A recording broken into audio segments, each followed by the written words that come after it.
지금으로부터 약 22년 전입니다. 22년 전은 1997년도에 영국에서는 모든 영국 국민들을 슬프게 하는 한 가지 사건이 발생을 했는데요. 그것은 바로 다이애나 비가 교통사고로 사망하는 사건이었습니다.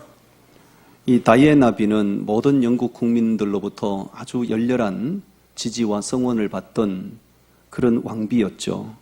근데 어느 날 교통사고를 당해서 참 이렇게 비운의 운명을 달리하게 됐습니다.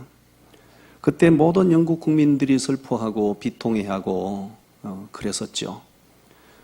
그런데 이 다이애나 비 사망과 장례식을 치룬 이후에 영국의 사회적으로 신기한 현상이 하나 일어나게 됐는데요. 우울증 환자들, 또 정신병을 추리받은 환자들, 심리적인 어떤 불안함 때문에 심리 상담소를 추리받은 사람들, 이런 사람들이 절반 이하로 감소되는 현상이 나타났어요. 그래서 참 신기한 현상이다. 영국이란 나라는 그 햇빛을 보기 힘든 나라잖아요. 근데 우울증을 앓는 사람들이 많은 나라인데 다이애나 비 사망 사건 이후에 그런 좋지 못한 사회적인 현상들이 절반 이하로 감소가 되고, 그래서 많은 학자들이 연구에 착수하고 분석을 했는데 이런 결론을 내놨습니다. 다이애나 비의 사망으로 인해서 너무 많은 영국 국민들이 너무 많이 울고 정말 너무 많이 울고 울부짖음을 통해서 이 카타르시스를 느끼게 되고, 그러므로 우울증이 치유가 되고 또 심리적인 불안 현상들이 이렇게 감소가 되고 이런 결과를 가져왔다는 결론을 내놓게 된 것이죠. 그래서 그때 생겨난 말이 다이애나 효과란 말이 그때 그래서 생겨난 겁니다. 많은 사람들이 웃음하면 참 긍정적인 의식을 가지고 있고요. 울음, 눈물하면 부정적인 의식을 많이 가지고 있는데요. 웃음이 우리에게 주는 효과가 분명히 있습니다. 많이 웃고 이렇게 웃다 보면 면역력을 길러주게 되고 우리 건강한 삶을 살게 해서, 그것이 이 의학적으로 검증이 돼서 요즘은 그 대학병원에서도 웃음 치료가 정식으로 채택이 되고 있잖아요. 그와 못지않게 이 울음도 우리를 유익하게 하는 요인이 있다는 것이에요. 슬픈 일을 보면서도 눈물이 없는 사람들은 이 사람은 심각한 환자입니다. 슬픈 현상을 볼 때 울음이 터져야 되고 눈물이 쏟아져야 그 사람이 정상적인 사람이에요. 옆 사람 물어봅시다. 슬플 때 눈물 나는가요? 슬플 때 눈물이 나야 되고 울 수 있을 때 울어야 되거든요. 그게 정상이거든요. 미국 피츠버그 대학교에서 연구팀이 연구하고 내놓은 이런 연구 보고서가 있는데, 우리 성인들 경우에 이렇게 당뇨라든지 무슨 고혈압이라든지 성인병이 참 많지 않습니까? 성인병을 많이 앓는 사람과 성인병이 없이 건강하게 살아가는 사람들을 비교 연구를 했는데, 이게 많이 우는 사람이 성인병이 적답니다. 아멘 해드리겠어요? 아멘. 예. 눈물이 없는 사람, 슬플 때 슬픔을 표현하지 못하는 사람이 감정에 문제가 있는 사람이죠. 그런 사람들은 육체적으로도 건강하지 못하고 정신적으로도 건강하지 못하다는 것이에요. 이런 말이 있더라고요. 눈물은 신이 인간에게 준 치유의 물이다는 말이에요. 눈물은 신이 인간에게 준 치유의 눈물이다. 그러니까 눈물을 많이 흘리면 치유가 된다는 것이에요. 아멘. 제가 왜 이 눈물 얘기를 자꾸 하느냐 하면, 오늘 예레미야 선지자에 대해서 제가 말씀을 준비했어요. 예레미야 선지자에게 붙여진 별명이 있죠. 눈물의 선지자입니다. 예레미야 선지자는 어느 한 날도 눈물 없이 말씀을 선포한 날이 없었어요. 매일 통곡하며 말씀 전했고 주야장천 눈물을 강물처럼 쏟으면서 말씀을 선포했던 선지자. 그래서 예레미야서 뒤에 보면 예레미야 애가스가 있잖아. 예레미야의 슬픈 노래란 뜻 아닙니까? 그 애가스를 읽어보면 예레미야가 얼마나 애통하면서 말씀을 선포한 사람이었는지를 알 수가 있어요. 왜 예레미야 선지자가 그렇게 눈물을 많이 쏟으면서 사역을 해야만 했을까요? 그가 하나님의 선지자로 부르심을 받았을 때 자기의 조국 유다 나라가 너무 부패했어요. 너무 타락했어요. 하나님의 심판이 목전에 이르렀는데도 유다 백성들은 아무도 그걸 몰라요. 그래서 예레미야 선지자는 정말 패역한 자기 민족을 바라보면서 애통하면서 눈물을 강물처럼 쏟으면서 말씀을 선포해야만 했던 것이에요.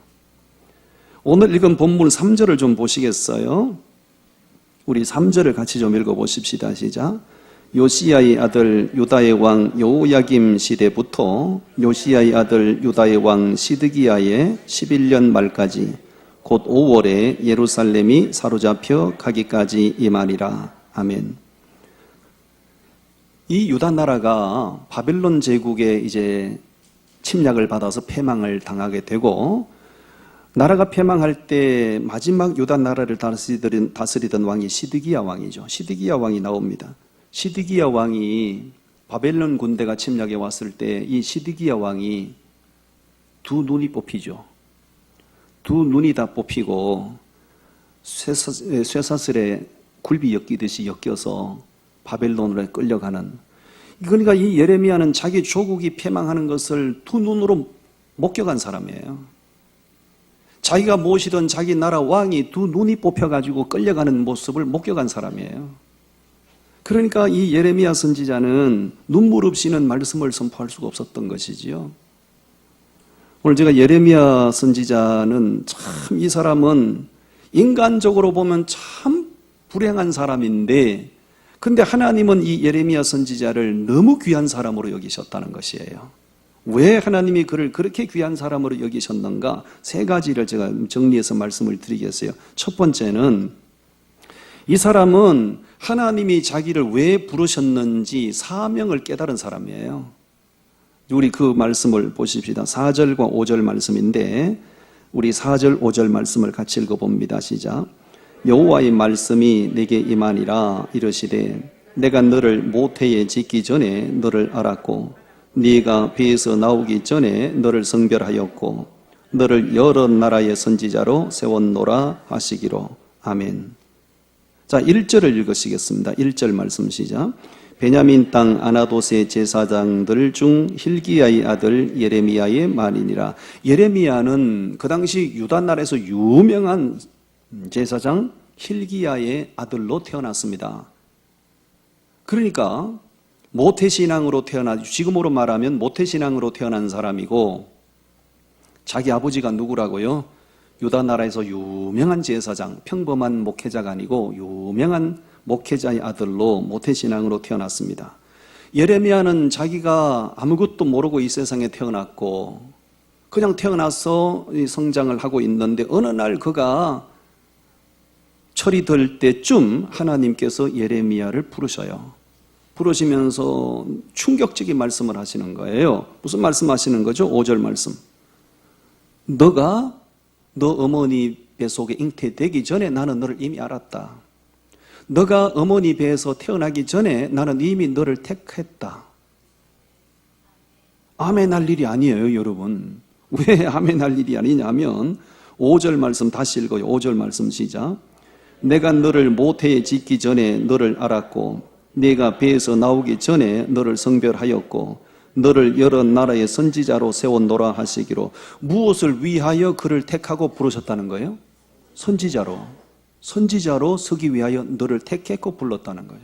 이 말씀을 들을 때 예레미야는 기절초풍하는 줄 알았죠. 왜요? 그 당시에 선지자들이 얼마나 인기 없는 직업인지 알았죠. 그 당시에 선지자들이 얼마나 핍박을 받는 대상들인지 예레미야는 알고 있었죠.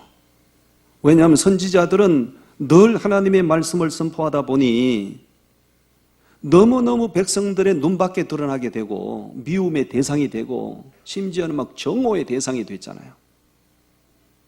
선지자가 얼마나 불행한 사람들인지 예레미야는 보고 자랐거든요. 그런데 하나님이 어느 날 예레미야 보고 내가 너를 택했고 태어나기 전에 너를 불렀고 무엇을 위하여? 선지자로 너를 불렀다는 거예요. 이 말씀을 들을 때 예레미야 선지자는 억장이 무너진 줄 알죠. 그래서 예레미야의 반응이 나옵니다. 6절 말씀 보십시오. 6절을 다 같이 읽어요. 시작. 내가 이르되 슬프도소이다. 주 여호와여 보소서 나는 아이라 말할 줄을 알지 못하나이다 하니 예레미야가 감사했어요? 슬퍼했어요? 슬퍼하는 거예요. 선지자가 얼마나 고통스러운 사명인지 내가 너무 잘 알고 있는데 하나님 어찌하여 나를 선지자로 부르신단 말입니까? 그러면서 예레미야가 본의 아니게 변명을 합니다. 하나님 나는 아이입니다. 어린아이입니다. 말할 줄 모릅니다. 이건 본심이 아닌 변명을 하는 겁니다. 선지자가 얼마나 고통스러운 직분인지 너무너무 잘 알고 있는데 예레미야가 그 당시 선지자들을 바라보면서 이런 생각도 했겠죠.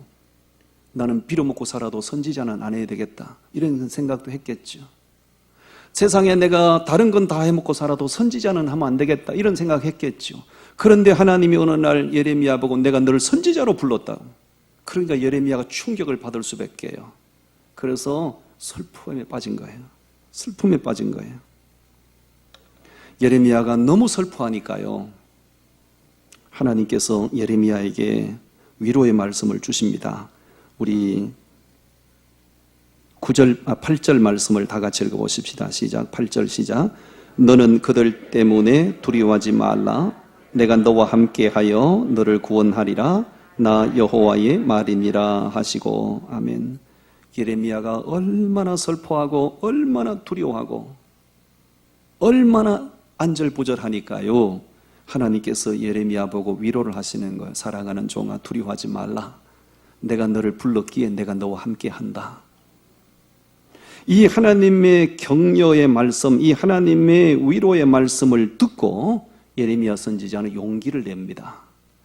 하나님 그러시다면 내가 사명을 감당하겠습니다. 그때부터 예레미야 선지자는 죽기 살기로 말씀을 선포하고 다니는 선지자가 된 것이에요. 아멘. 설교할 때 눈을 못 뜨는 분들은 밥을 먹을 때도 눈을 못 떠야 됩니다. 왜냐하면 얼마나 기운이 없기 때문에 설교 들을 기운도 없잖아요. 눈을 자꾸 감잖아요. 그 밥 먹을 때도 눈을 감아야 돼요. 눈 뜰 기운도 없어야 돼요. 내가 가만히 매주마다 관찰하거든요. 설교 시간에는 눈 뜰 기운이 없는데 밥 먹을 때는 눈을 똑바로 뜨고 먹더라고. 뭔가 문제가 있어요.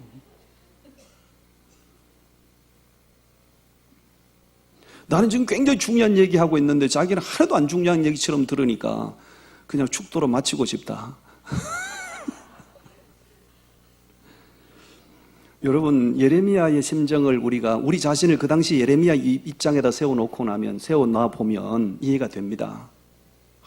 정말 너무너무 슬픔, 너무너무 두렵고 떨리는 마음, 도저히 감당할 수가 없어요. 그런데 하나님이 내가 너와 함께 한다. 담대해라. 너는 말씀을 선포해라. 그때부터 예레미야 선지자는 하나님께서 나를 말씀 전하는 선지자로 부르신 것이 내게 사명이구나. 그 사명을 깨닫는 날부터 예레미야는 물러섬이 없었어요. 후회함이 없었어요. 오직 앞으로만 전진하고 오직 매를 맞으면서도 하나님의 말씀을 선포해야만 했던 것이에요. 여러분, 아무리 힘들어도요, 하나님이 나와 함께 하신다는 사실이 확신이 되면 우리는 사명을 감당할 수가 있어요. 아멘. 하나님의 부르심은 사명을 전제로 하지 않는 부르심은 없어요. 잘 들으세요. 사명을 전제로 하지 않는 부르심은 없어요. 하나님이 75세가 된 아브라함을 어느 날 부르셨어요. 본토 친척 아비 집을 떠나라고. 아브라함을 왜 부르셨습니까? 민족을, 너의 씨를 통해서 민족을 이루기 위해서 내가 너를 부른다는 거예요. 사명을 위해서 부르셨어요. 하나님이 어느 날 80세가 된 모세를 부르셨어요. 왜 부르셨습니까? 애굽에 억압을 당하고 있는 네 민족을, 너를 통해서 네 민족을 구원하리라. 민족 구원자로 서기 위하여 모세를 부르셨어요. 어느 날 하나님께서 여호수아를 부르셨어요. 왜 부르셨습니까? 가나안 땅 정복을 위해서 내가 너를 쓰겠다는 거예요. 아멘 해드리겠어요? 아멘. 하나님이 어느 날 이새의 아들 다윗을 부르셨습니다. 천덕꾸러기 전혀 인정받지 못하던 존재 다윗을 부르셨어요. 왜요? 너를 통해서 신정국가를 세우겠다는 거예요. 신정국가를 세우겠다는 거예요. 그 사명을 위해서 부르셨어요. 어느 날 하나님께서 사도 바울을 부르셨어요. 왜 부르셨습니까? 너를 통해서 이방인들에게 십자가의 복음이 전해지기를 바란다는 것이에요. 성경에 수많은 인물들이 나옵니다. 하나님이 어느 시대 어느 사람을 부르시든지 간에 사명을 전제로 하지 않는 부르심은 없어요. 그렇다면 이 예레미야를 부르시고 각 시대마다 사명자들을 부르신 그 하나님이 오늘 이 시대에 저를 부르셨고 여러분들을 부르셨습니다. 인정하십니까? 여러분, 요한복음 6장 65절에 이런 말씀이 있어요. 하나님이 부르신 자가 아니면 하나님의 볼 자가 있다 없다? 없다는 것이에요. 내가 자의적으로 하나님 앞에 나온 것 같으나 나중에 믿음이 철이 들고 말씀의 분별력이 생기고 나면 그때 깨닫는 거. 아하, 그때 내가 자의적으로 하나님 앞에 나갔던 것이 아니라 하나님이 나를 선택하셨고 하나님이 나를 콜링하셔서 내가 그때 그 자리에 나갔었구나. 하나님의 부르신 자가 아니면 하나님 앞에 올 자가 없는 것이에요. 그렇다면 사명을 전제로 하지 않는 부르심은 없다고 그랬잖아요. 그 당시 그 사람들은 그런 사명을 맡기기 위해서 부르셨어요. 오늘 우리는 왜 부르셨나요? 사명을 전제로 하지 않는 부르심은 없다고 그랬잖아요. 오늘 이 시대에 하나님은 저를 부르셨고 여러분을 부르셨는데 왜 부르셨을까요? 오늘 이 시대에 우리가 해야 할 사명이 있기 때문인 줄로 믿습니다. 그 사명이 무엇일까요? 여러분들이 오늘 우리가 어떻게 예레미야처럼 살아낼 수가 있겠어요? 오늘 우리가 어떻게 모세처럼 살아낼 수가 있겠어요? 그렇게 그 정도까지 삶을 살아낼 수는 없다 할지라도 이 편안한 시대에, 이 은혜로운 시대에 하나님은 우리를 통해서 예수 얘기가 전거되기를 바라고 십자가의 복음이 전거되기를 바라고 최소한도 그 사명을 위해서 저를 부르셨고 여러분을 부르신 줄로 믿습니다. 신앙생활을 하면서도 신앙생활에 전혀 역동성이 없는 분들이 있어요. 물에 물을 탄 건지 우유에 떠물을 탄 건지 분간이 안 되는 분들이 있습니다. 신앙생활이 왜 그렇게 지지부진할까요? 원인은 간단합니다. 하나님이 나를 부르셨다는 데에 대한 부르심에 대한 확신이 없기 때문에 그래요. 그리고 하나님이 나를 왜 부르셨는지 자기 사명에 대한 확신이 없으니까 신앙생활이 미지근한 겁니다. 하나님의 부르심이 확실한 사람, 하나님이 나를 무엇을 위해서 부르셨는지 자기 사명이 분명한 사람은 신앙생활이 역동성이 넘칠 수밖에 없어요. 아멘. 여러분, 사명을 발견하시고 우리가 역동적인 신앙생활을 이루어 가시기를 주님의 이름으로 축원합니다. 예레미야가 어떤 사람이라고요? 하나님이 자기를 왜 부르셨는지 자기 사명을 알았다는 거예요. 아멘. 두 번째, 예레미야가 왜 귀한 사람인가? 이 사람은 인본주의를 지향한 사람이 아니라 철저하게 신본주의를 지향한 사람이라서 귀한 거예요. 우리 예레미야서 20장 말씀을 보십시오.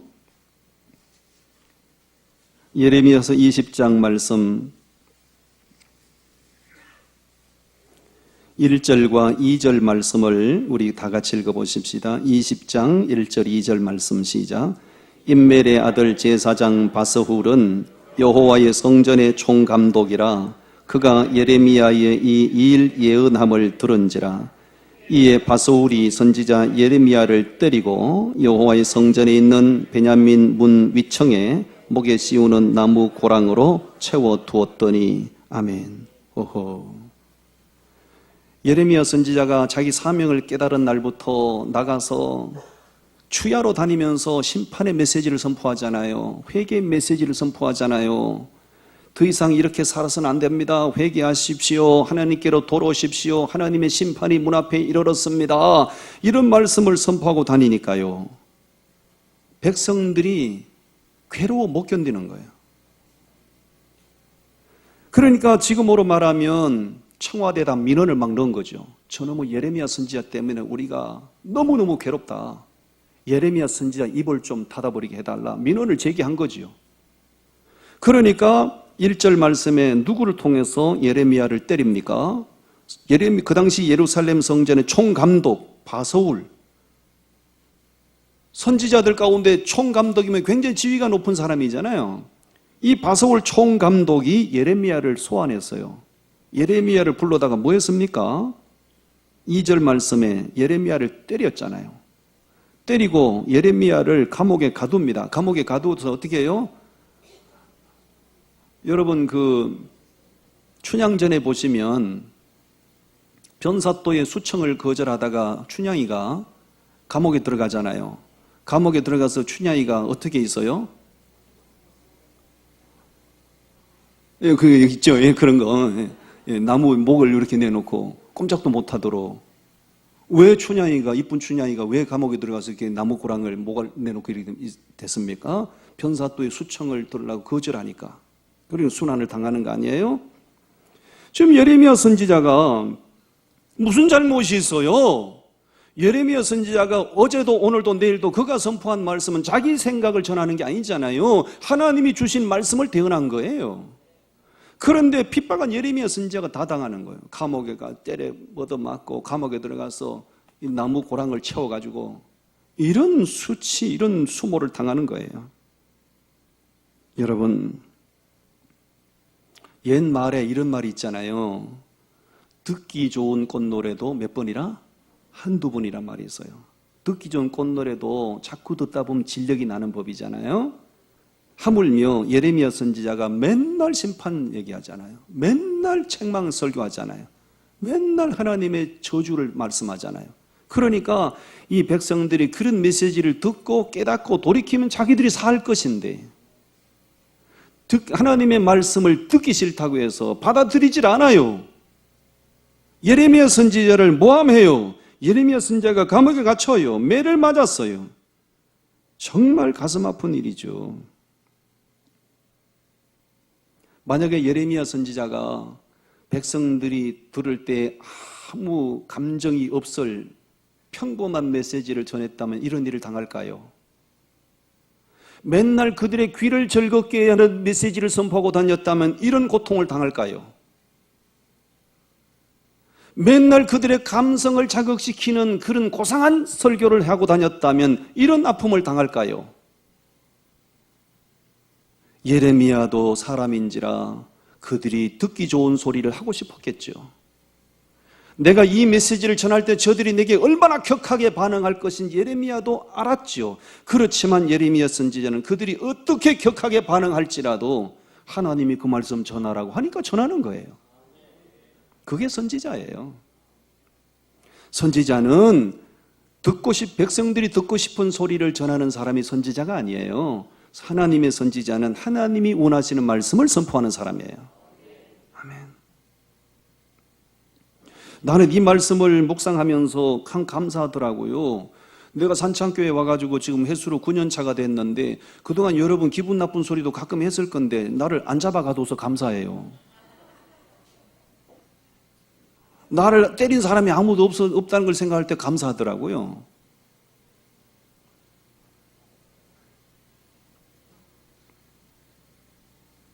여러분, 사람들이 듣기 싫어해도요, 하나님이 원하시면 그 말씀을 전해야 됩니다. 선지자는 그래야 되는 거예요. 그래서 이 예레미야 선지자는 인본주의 사람이 아니라 신본주의 사람이에요. 여러분, 인본주의는 뭐고 신본주의는 뭡니까? 인본주의는 자기가 하고 싶은 대로 하고 사람들이 듣고 싶은 말씀 전하고 다니는 인본주의예요. 사람의 비위 맞추는 사람이에요. 신본주의는 뭡니까? 사람이 듣기 싫어해도 하나님이 원하는 말씀 전하는 거예요. 사람이 싫다 해도 하나님이 원하시면 하는 거예요. 예레미야는 신본주의 사람이에요. 내가 인본주의로 가면 그 결과에 대한 책임은 내가 져야 됩니다. 그러나 신본주의로 가면 그 결과에 대한 책임은 하나님이 져주십니다. 아까 제가 아브라함 얘기했어요. 아브라함이 75세에 너는 본토 친척 아비 집을 떠나라는 말씀을 받았을 때 아브라함이 보따리를 사가지고 떠났죠. 그런 아브라함의 행동에 대해서 그를 지켜보는 사람들이 이해가 됐을까요? 이해가 됐을까요? 아유, 저 노인네 가지고 어쩌자고 저렇게 보따리 사가지고 저기 갈 바를 모르고 가는가? 아무도 이해를 못했겠죠. 그러나 그가 그렇게 보따리 사가지고 본토 친척 아비 집을 떠난 것은 왜 떠난 겁니까? 하나님이 가라고 하시니까 가는 거예요. 그게 신본주의예요. 그 아브라함을 통해서 아브라함의 인생을 하나님이 책임져 주시잖아요. 모세가 80세 됐을 때 하나님이 노아가 하나님의 부르심을 받았어요. 어느 날 노아가 산 꼭대기 올라가더니 잣나무를 베다가 뚝딱거리고 방주 짓는다고 난리를 치고, 그리고 노아가 고작 한다는 말이 조금 있으면요 하나님이요 물로 세상을 심판하신답니다. 그러면서 그게 이해가 안 되는 일을 하는 거예요. 사람들이 이해를 했을까요?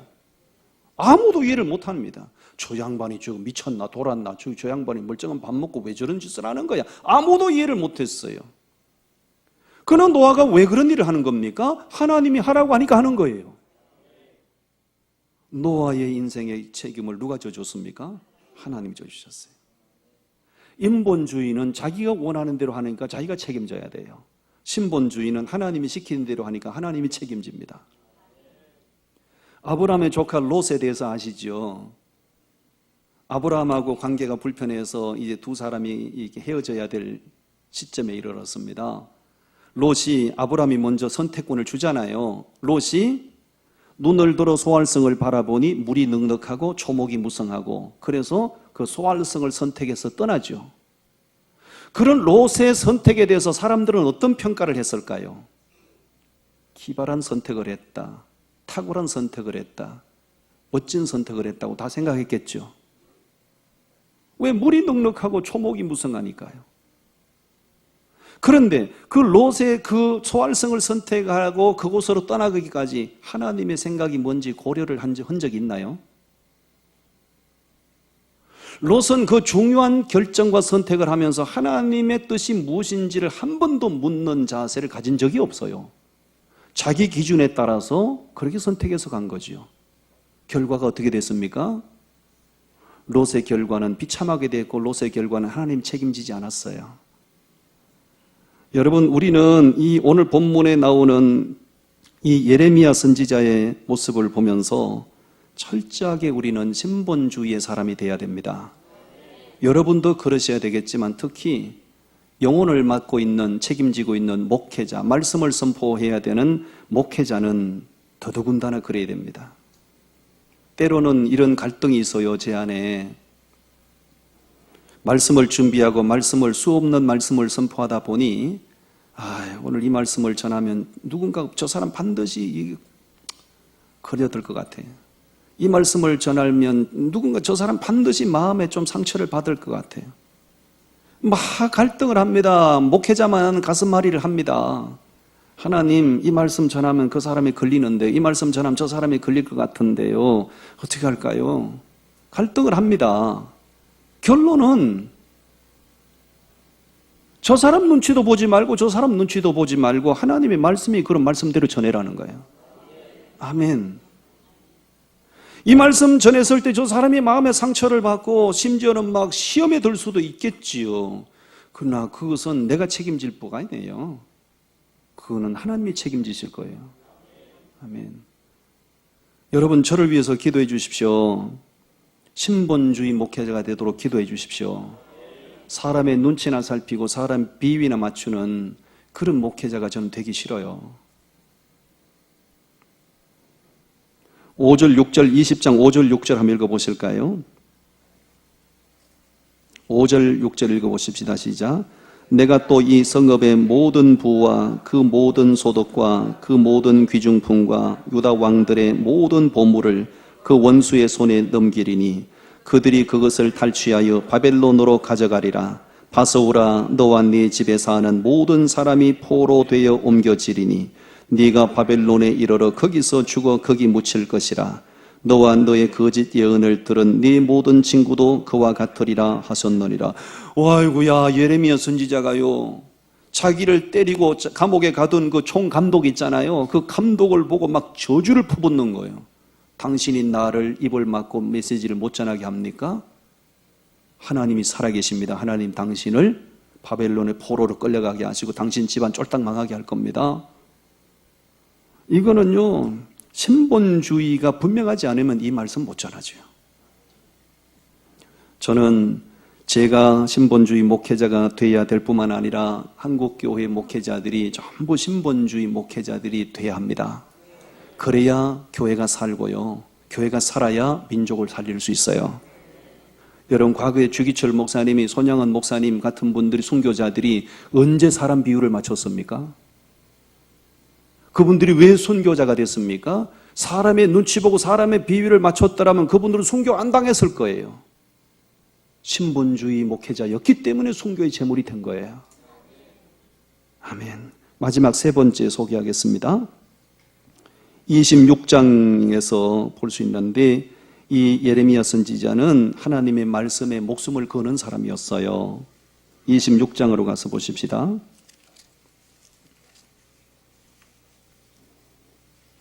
26장 2절 말씀을 우리 같이 읽어보십시다. 2절 말씀 시작. 여호와께서 이와 같이 말씀하시니라. 너는 여호와의 성전 뜰에 서서 유다 모든 성읍에서 여호와의 성전에 와서 예배하는 자에게 내가 네게 명령하여 이르게 한 모든 말을 전하되 한마디도 감하지 말라. 자, 보십시오. 하나님이 어느 날 말씀 전하고 다니는 예레미야 선지자를 또 부르세요. 부르시더니 이번에는 어디 가서 말씀 전하라고요?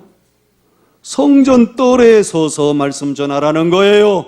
성전 뜰에 서서. 성전에는 누가 출입하는 곳입니까? 하나님을 믿는 사람들, 하나님을 예배하는 사람들이 출입하는 곳이에요. 거기 서서 말씀을 선포하라는 거예요. 이해가 됩니까? 하나님을 믿는 사람들이 예배하러 오는 사람들을 앞에 말씀을 선포하라는 거예요. 왜 그랬을까요? 왜 그랬을까요? 3절을 보면 이해가 됩니다. 3절 우리 읽어보십시다. 시작. 그들이 듣고 혹시 각각 그 악한 길에서 돌아오리라. 어허, 너가 성전 뜰에 서서 예배하러 오는 사람들에게 말씀을 선포해라. 그러면 그들이 네가 선포하는 말씀을 듣고 악한 길에서 돌아오리라. 이게 무슨 얘기입니까? 때가 되면 하나님 앞에 와서 예배 드리러 오지만 그들의 삶이 악했다는 얘기입니다. 때가 되면 하나님 앞에 와서 예배하는 사람들이지만 실제 그들의 삶의 모습이 죄악으로 가득 찼다는 얘기입니다. 그래서 하나님은 어느 날 예레미야에게 성전 뜰에 서서 예배하러 오는 사람들에게 말씀을 선포해라. 가감하지 말라. 어떤 말씀도 빼지 말고 가감없이 선포해라. 이 말씀을 전한 거예요. 여러분, 이 말씀이 오늘 우리 한국교회를 향하여 주시는 엄중한 말씀이 아닐까요? 이 말씀이 오늘 하나님 앞에 와서 예배하고 있는 우리들에게 주시는 엄중한 말씀이 아닐까요? 예배하러 와서 예배할 때는 다 하나님의 사람들 같죠. 예배 끝나고 예배당 밖에 돌아가면 세상 사람들과 전혀 구분이 안 되는, 오히려 세상 사람들보다 더 악한 삶을 사는 그런 사람들도 있잖아요. 그러니까 성전 뜰에 서서 말씀을 전하라고 하신 거죠. 예레미야는 하나님이 하라고 하시니까 성전 뜰에 서서 예배하러 온 사람들 향해서 막 회개하라고 막 그냥 막 메시지를 선포했어요. 어떤 반응이 일어났을까요? 8절 읽어보실까요? 8절 말씀 시작. 예레미야가 여호와께서 명령하신 말씀을 모든 백성에게 전하기를 마치매 제사장들과 선지자들과 모든 백성이 그를 붙잡고 이르되 네가 반드시 죽어야 하리라. 무슨 일이 일어났습니까? 예레미야 죽이겠다는 거예요. 제사장들이 몰려와서 예레미야 멱살을 잡고 너 죽인다는 거예요. 여기가 어디라고? 여기가 어디라고? 감히 우리가 누군데 감히 네가 우리에게 회개를 촉구해? 우리가 누군데 감히 네가 여기서 책망하는 메시지를 전해? 그러면서 두 번 다시 그런 메시지 전하면 너 죽인다. 살해 협박을 받는 거야. 이 정도가 되면요, 이 정도가 되면 더 이상 말씀 못 전해요. 나 같으면 그 정도가 되면 말씀 전할 수 없을 것 같아요. 예레미야는 어떻게 했을까요? 12절 말씀 읽어보실까요? 12절 말씀 시작. 예레미야가 모든 고관과 백성에게 말하여 이르되 여호와께서 나를 보내사 너희가 들은 바 모든 말로 이 성전과 이 성을 향하여 예언하게 하셨느니라. 예. 예레미야는 똑똑하게 그들을 보고 말합니다. 내가 이 성전에 서서 말씀 전한 것은 하나님이 시켜서 하는 일입니다. 내 입에서 당신들을 향하여 선포한 말씀은 하나님이 다 주신 말씀을 전한 것뿐입니다. 그러면서요, 14절 보세요. 14절 다 같이 읽어요. 시작. 보라, 나는 너희 손에 있으니 너희 의견에 좋은 대로 옳은 대로 하려니와. 무슨 얘기입니까? 죽일 테면 죽여라 이거죠. 당신들이 내가 전하는 메시지를 듣기 싫어하고 정말 당신들이 나를 미워한다면 내 몸이 당신들 손에 있잖아요. 당신들 하고 싶은 대로 하십시오. 죽이려면 죽이십시오. 그러나 당신들은 분명히 이 사실을 알아야 합니다. 그러면서 무슨 얘기합니까? 15절 말씀 읽겠습니다. 15절 시작. 너희는 분명히 알아라. 너희가 나를 죽이면 반드시 무지한 피를 너희 몸과 이 성과 이 성 주민에게 돌리는 것이니라. 이는 여호와께서 진실로 그를 보내사 이 모든 말을 너희 귀에 말하게 하셨습니다. 예. 당신들이 나를 죽일 생각이면 죽이십시오. 그러나 당신들이 나를 죽인다면 죄 없는 사람의 피를 흘리는 것이 되고 그 행위에 대해서 하나님은 당신들을 보응하실 것입니다.